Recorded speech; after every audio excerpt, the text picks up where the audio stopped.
Hello viewers, how are you? Hope you are fine. Welcome back to my channel Drawing Time with Story. If you are new in my channel, I will introduce myself and my channel with you. I am Suraya Parveen, and in my channel I normally select an object or a theme to draw, and on the basis of the theme or the object I narrate a story or deliver some information about the topic, and we just normally gossip the occurrence that just happen around us, that is really create a friendly bonding between you and me. I love to talk, I love to gossip, I love to narrate a story to you, and I think this creates a great bonding among us. So as you saw, my today's topic was a lighthouse, and obviously there is some stories related to the lighthouse. I want to add one thing, that my daughter, who is only 3 years old, she is a big fan of my paintings. And while I was drawing, it was not my plan to add a moon, but she was telling me, "Mommy, put a moon there." And I think, okay, that will create a more beautiful night scenery of a lighthouse. I am really thankful to our Lord that He gifted me such a creative and amazing daughter to me.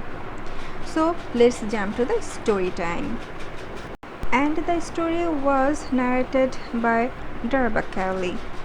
So the story just started in this way, that it is absolutely undeniable that some places just have something of a creep factor about them. Lighthouses, yes, they are definitely on the list.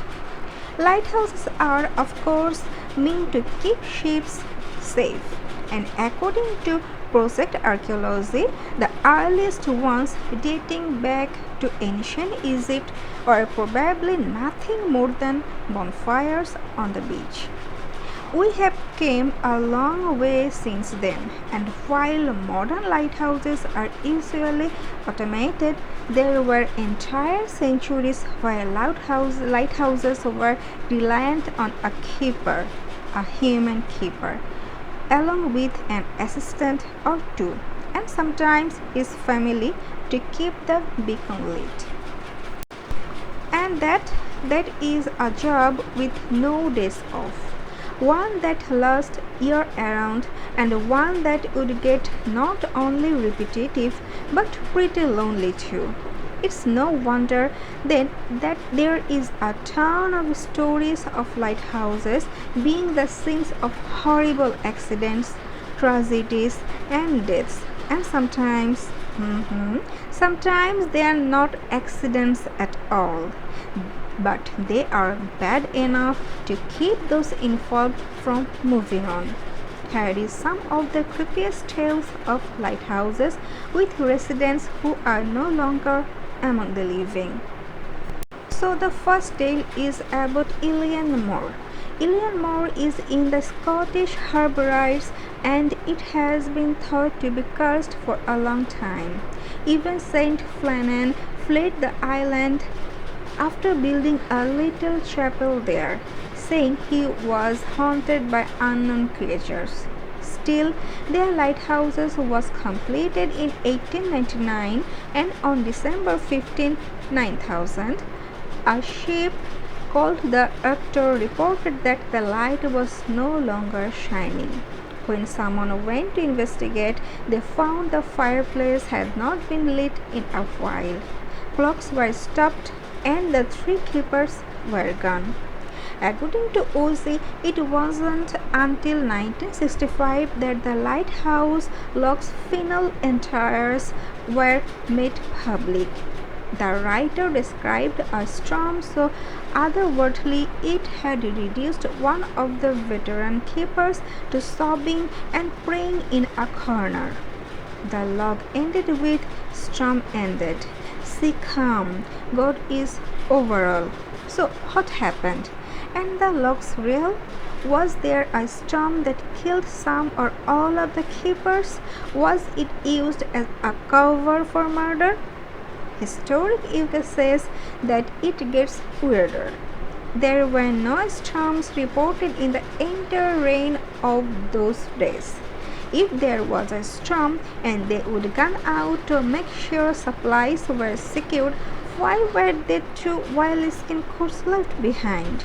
And what happened to the bodies?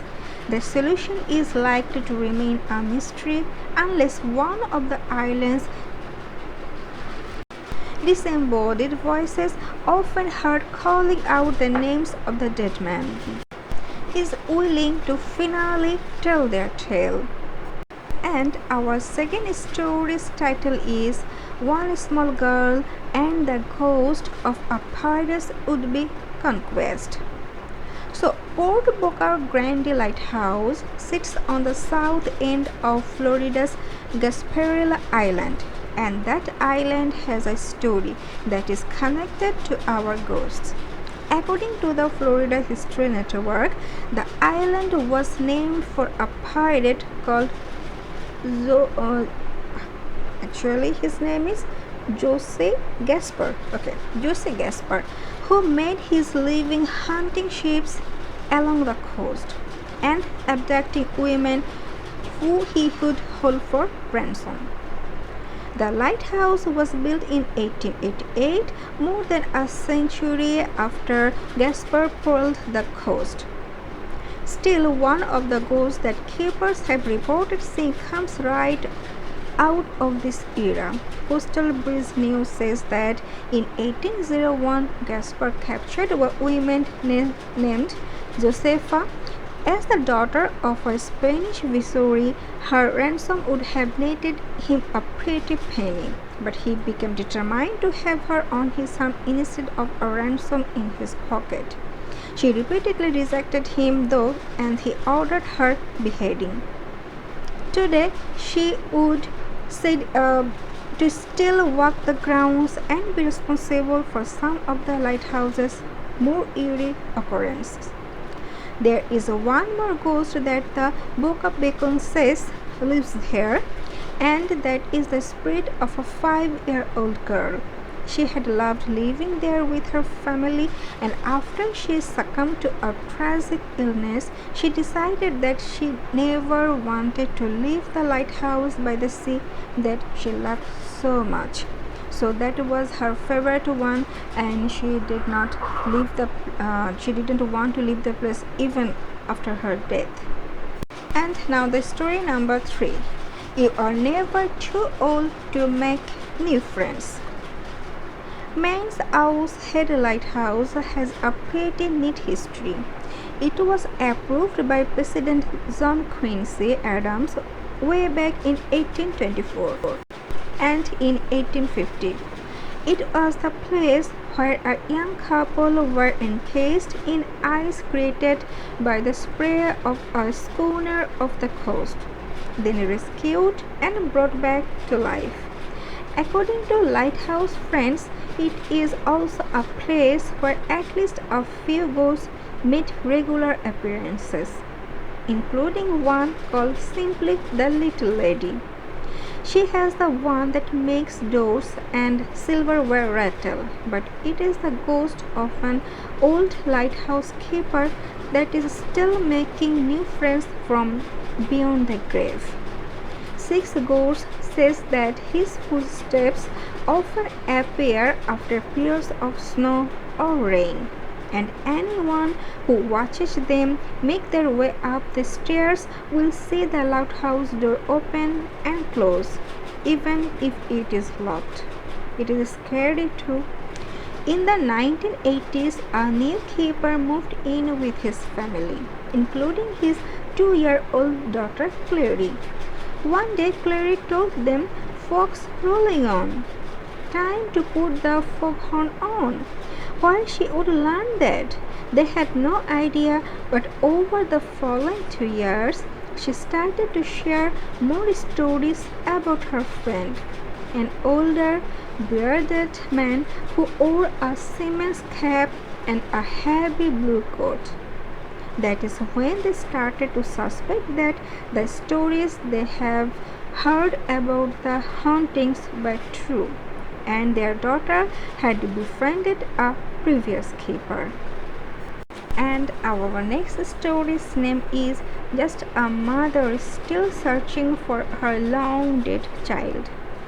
The Hecata Head Lighthouse stands on an Oregon cliff, and for decades it has been home for not just keepers but their wives and children as well. Unfortunately, at least one family suffered an unthinkable tragedy, the loss of a child. It has said that their mother still remains at the lighthouse, and according to CBS 13 KVL, she is looking for that child still now. Those who see her or experience her presence call her Rue, after a group of college students playing with a Uzusa board spelled out that particular name.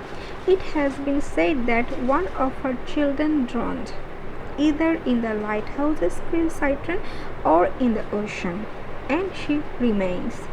To add to the illness factor, there is in fact an unmarked grave of a short distance into the nearby trees. They say that Rue is not evil or malevolent, but that she has definitely set in her ways. She will occasionally appear. She wears a dark dress and has long silver hair, but more often she will express displeasure at the presence of guests or changes. So the Montreal board says that when it came time to paint the lighthouse, she definitely didn't approve and made that perfectly clear by setting off all the fire alarms. Keepers shut off the alarms and removed the batteries, but they still continue to ring. And our last story's name is It's Enough to Make You Believe in Curses. It might be called Boone Island by according to New England lighthouses. There has been a lot of dark stuff that has happened there. Most famously, a 1710 shipwreck that stranded survivors on the island for 3 weeks and forced them to resort to cannibalism to survive. Once the lighthouse was built, well, it didn't get much safer. Early versions of the lighthouse were built, destroyed, rebuilt, and destroyed again. And as for hauntings, there is plenty, including one tale that begins in 1814s. That is when Sicko says the empty named keeper Liv Pride moved to the island with his new bride Catherine. It wasn't long before a storm hit Liv, knowing he needed to get from their home to the lighthouse, tied a rope around his waist and ventured out. He slipped, fell into the ocean and drowned. The rope held, though, and Catherine dragged his body back home. She was alone with her husband's body, and it was -10 Fahrenheit on the night the fishermen found her, and she died shortly after. It is believed that she is still seen on the darkest of nights, though a ghostly apparition that floats into the lighthouse. So how was the painting and the stories today? Let me know in my comment section. I will eagerly wait for your comments, and see you soon with a new drawing, with a new piece of artwork, and obviously a brand new story just for you. Bye.